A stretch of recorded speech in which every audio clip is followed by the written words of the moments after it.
Hello bachchon. So let's read the question. The question says given below are the events that take place during meiosis.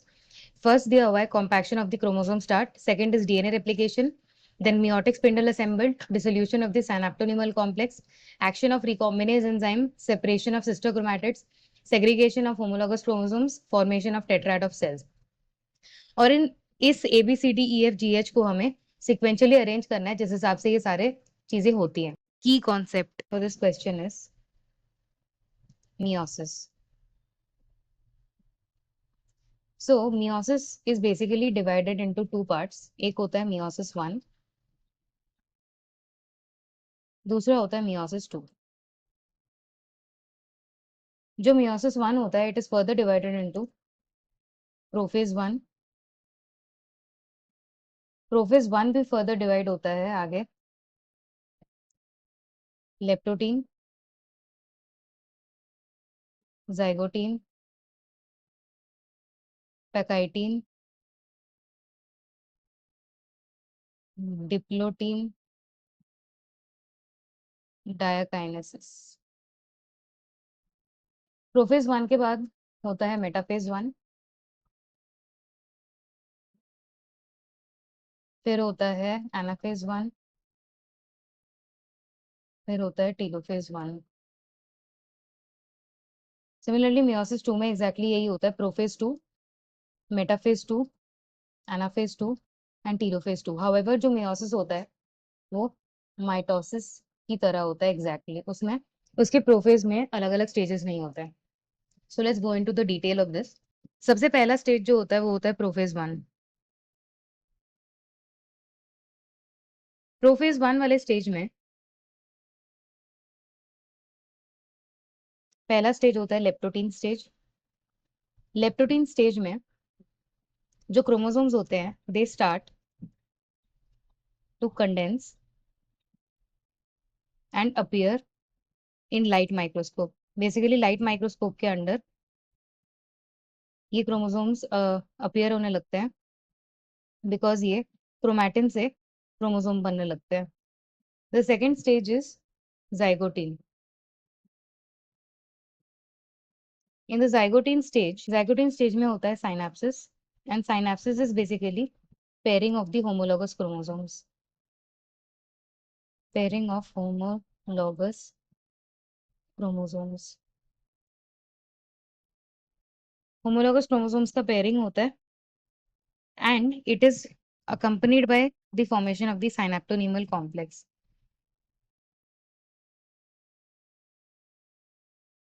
Synaptonymal complex के बाद third stage आता है which is called the Pachytene stage. In the Pachytene stage there is a process which is called crossing over.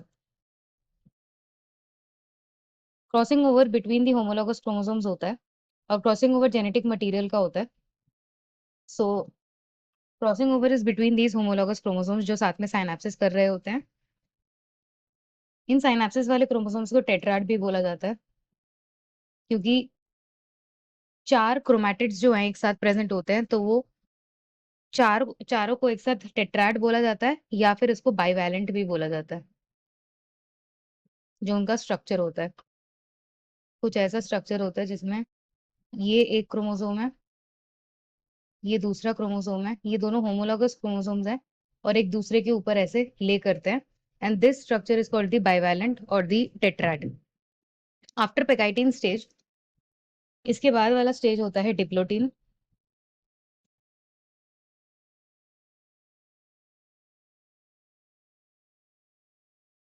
Crossing over happens between the non sister chromatids.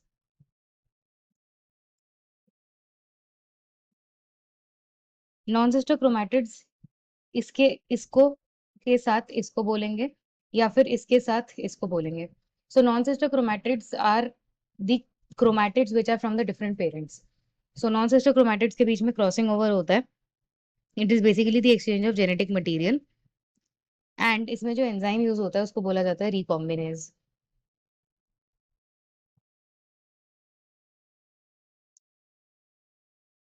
इसके बाद जो diplotene stage होता है diplotene stage में there is the dissolution of the synaptonemal complex, मतलब जो साइनेप्टोनिमल complex बनता है उसका डिसोल्यूशन होता है, dissolution of synaptonemal complex. Further there is the formation of chiasmata. Diplotene stage में there is the formation of chiasmata. Chiasmata is basically a single site. अगर इस वाले आर्म में और इस वाले आर्म में क्रॉसिंग ओवर हो रहा है, कायस्मेटा वो एक सिंगल साइट प्रेजेंट होता है जहां पे वो एक जगह पे बाउंड रहते हैं, एक जगह पे बाउंड रहते हैं, इवन तो बाकी जो क्रोमोसोम होता है वो अलग हो जाता है during the resolution of the synaptonemal complex. Dissolution के टाइम पे ये साइनेप्टोनिमल कॉम्प्लेक्स पूरा अलग हो जाता है except for the part which is called the chiasmata. जो नेक्स्ट स्टेप होता है it is the diakinesis stage.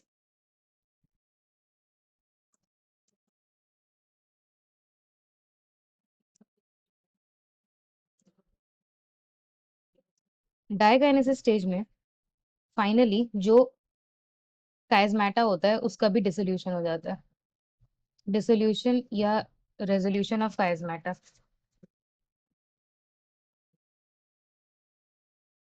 ये सारे स्टेजेस मिला के प्रोफेज 1 बनाता है।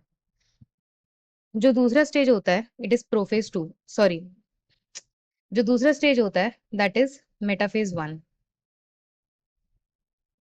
मेटाफेज 1 में जो होमोलोगस क्रोमोसोम्स आपस में एक साथ जुड़े हुए थे वो सारे आ जाते हैं इक्वेटर पे। So homologous chromosomes after crossing over they arrange at they arrange at equator. Homologous chromosomes they arrange at the equator. इसके बाद जो थर्ड फेज होता है दैट इज एनाफेज 1। एनाफेज 1 में homologous chromosomes they are separated from each other, are pulled away from each other towards poles। Poles की तरफ उनको खींच दिया जाता है और ये फाइनली अलग हो जाते हैं। एंड जो फोर्थ स्टेज होता है वो होता है telophase 1। Telophase 1 is basically followed by cytokinesis. Telophase 1 में जो दो होमोलॉगस क्रोमोसोम्स होते हैं they reach the opposite poles and the cytokinesis starts.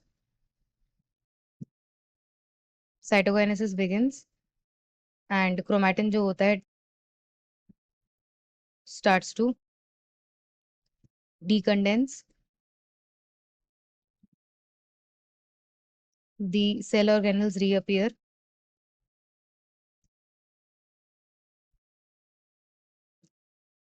इसके बाद होता है मियोसिस 2।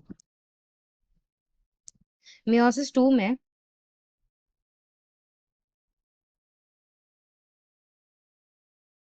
में एग्जैक्टली सेम स्टेजेस होता है। सबसे पहला स्टेज होता है प्रोफेज 2।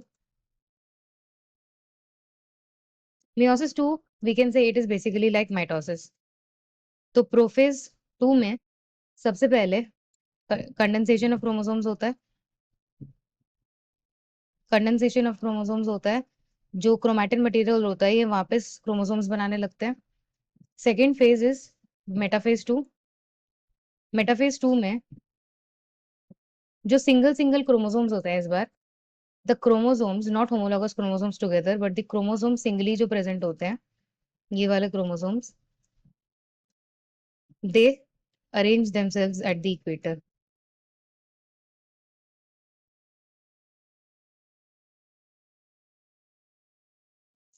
एनाफेज 2 में they are pulled apart.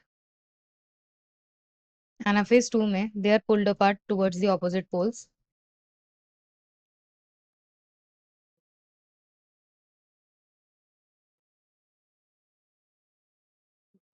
What is pulled apart? जो चीज पुल अपार्ट होती है वो होती है सिंगल क्रोमैटिड। एक सिंगल क्रोमैटिड एक साइड जाएगा, दूसरा सिंगल क्रोमैटिड दूसरे साइड जाएगा ऑपोजिट पोल्स पे। सो जो क्रोमैटिड्स होते हैं ये क्रोमैटिड्स होते हैं sister chromatids and they are pulled away at the opposite poles, और फाइनली होता है टीलोफेज 2, जिसमें एग्जैक्टली वही वाली चीजें होती है, which is basically reappearance of the cell organelles, there is decondensation of the chromosome, and it is followed by cytokinesis.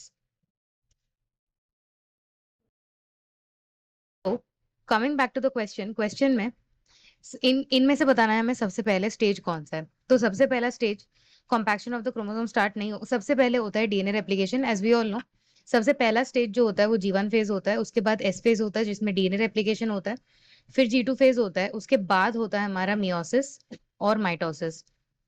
सो ये मियोसिस वाले फेज में सबसे पहले तो डीएनए रेप्लिकेशन होगा। डीएनए रेप्लिकेशन पहला स्टेज होगा। दूसरा होगा compaction of the chromosome start, ये प्रोफेज 1 में होगा। देन उसके बाद जो स्टेज होगा वो होगा action of the recombinase enzyme. During the prophase 1 itself recombination होता है। रिकॉम्बिनेशन होने के बाद उसके बाद होगा डिसोल्यूशन ऑफ द सिनैप्टोनिमल कॉम्प्लेक्स, जो टेट्राड बनेगा उसका डिसोल्यूशन भी होना जरूरी है। सो फोर्थ स्टेज हो गया डिसोल्यूशन ऑफ द सिनैप्टोनिमल कॉम्प्लेक्स। उसके बाद होता है the meiotic spindle is assembled, फिर प्रोफेज के बाद आता है मेटाफेज पे। सो ये हो गया फिफ्थ पॉइंट। फिर सिक्स्थ स्टेज हो जाएगा जी, which is the segregation of the. सबसे पहले तो एनाफेज 1 में सेग्रीगेशन ऑफ होमोलॉगस क्रोमोसोम्स होगा, और फिर एनाफेज 2 में सेपरेशन ऑफ सिस्टर क्रोमैटिड्स होगा, and then finally formation of tetrad of cells. That means meiosis के एंड में 4 सेल्स बनते हैं। So this will be the sequence. तो फर्स्ट है हमारा बी। फर्स्ट के बाद जो सेकंड है वो होगा ए, इन तीनों में ए दिया हुआ है।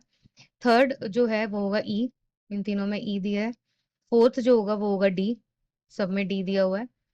फिफ्थ जो होगा वो होगा सी, तो इसमें सी दिया है, इसमें भी सी दिया है। सिक्स्थ जो होगा वो होगा जी, सो ये है जी। फिर सेवेंथ जो होगा वो है F, then finally H. So the final answer for this question is option D. Hope you understood well. Best of luck.